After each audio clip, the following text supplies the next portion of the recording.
ఇక మొదలెడదామా?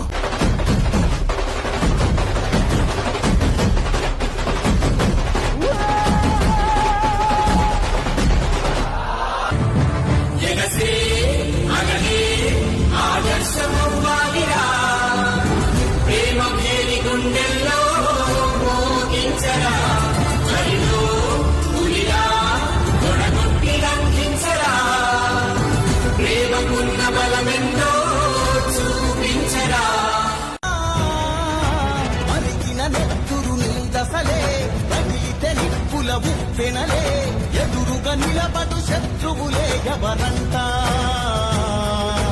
పిడుగులు పడినను పట్టదులే అడుగుకి అలసట పుట్టదులే ఈ గురి ఎప్పుడు తప్పదులే పదమంట